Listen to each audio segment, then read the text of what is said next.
The year is 1796. In a small village near the coast, the air of a crowded tavern is thick with cheap ale, pipe smoke, and sailors' songs. A young farm labourer sits among them, far from his fields, with the coin from the recently finished harvest still in his pocket. Then the singing stops. He looks towards the door. 4 heavy shadows are blocking the way out. Before he can call for help, strong hands close around his shoulders, and his life as a free man is over. He is not a sailor, he has never been to sea. His old clothes are bundled away, but the coin remains in his pocket, the last thing he earned on land. What follows is a story of danger, endurance, and hope. Now rated as a landsman in the Royal Navy, he is assigned to a ship bound for the recently captured Cape of Good Hope, where British forces are securing the sea route to the east and protecting British shipping. But his journey's only just begun. Autumn storms are waiting in the Bay of Biscay. Before sunrise, the boatswain's mates drive the men from their hammocks with the cry of "Out or down!" He climbs onto a deck soaked with cold rain and spray. A holy stone is thrust into his hands. On his knees he scrubs salt and filth from the deck planks while the ship pitches beneath him.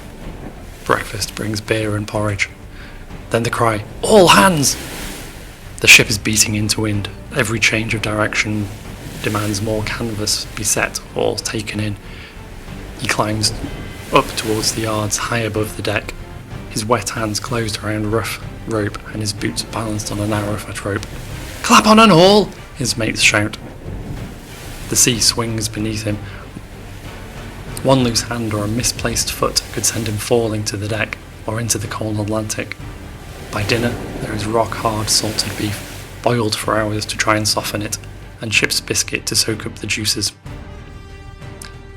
His ration of grog settles his nerves, then he has 4 hours below before the watch begins again. Day after day, the routine repeats. Cold rain, wet rope, salt beef, darkness, the boatswain's call. Sometimes alone in his hammock, he reaches into his pocket and feels the edge of that coin, a small reminder of another life. Fields, harvest, and solid earth beneath his feet. By the time the ship reaches the equator, though, everything has changed. The wind disappears. Becalmed in the doldrums, the ship lies beneath a vast, empty sky. The sails hang useless from the yards, stirred only as the vessel rolls on the swell. Below decks, the heat and stench turn the stomachs of even the old hands. Men, animals, bilge water, and months of damp clothing have fouled the air. The drinking water, stored in wooden casks, is now as stale as the air around them. There is nothing to do but wait. And perhaps, beneath that empty sky, our farmer remembers another sky, and the birds he once watched above his fields. For thousands of years, people have waited for the spring return of the swallow, a small bird that has always held a surprisingly powerful place in our imagination. The ancient Egyptians observed its migrations and connected it with regeneration and renewal. The Greeks associated it with Aphrodite, the goddess of love. Across Europe, the returning swallow announced the spring, while farmers watched its flight for signs of weather ahead. A swallow flying low warned of rain, one flying high promised fair weather. Different cultures gave the bird different meanings, but they all noticed the same remarkable thing. However far the swallow travelled, it came back. For a man floating beneath an empty sky thousands of miles from home, that must have seemed an extraordinary promise. Then the rain comes. Men rush to the deck to catch what they can. For a few precious minutes, fresh water runs across their faces and washes the dried salt from their hair and clothes. But the rain passes, and with it, the long stillness begins to break. At last they find the trade winds.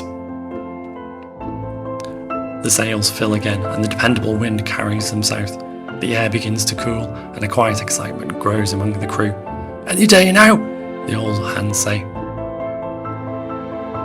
The men with the sharpest eyes are sent aloft to search for the first signs of land, unfamiliar birds, changing clouds, or a dark line on the horizon. Then, one morning, the cry finally comes. "Land ho!" At first it's only a shadow through the haze. Slowly, mountains take shape above the horizon. Seabirds circle the ship. After months of tar, bilge water and salt, the air carries hints of earth, vegetation and wood smoke from the distant shore. After more than 2 months at sea, his division is granted a few hours ashore while the ship takes on fresh water, food and supplies. That evening, he sits with his older messmates in a rough drinking house near the harbour. One of them raises a cup, and our landsman notices the faded swallow tattooed across his weathered hand. "What does that mean?" he asks. The old sailor looks at him. "Well," he says, "I suppose you've earned the right to ask." For sailors, the swallow could mean many things.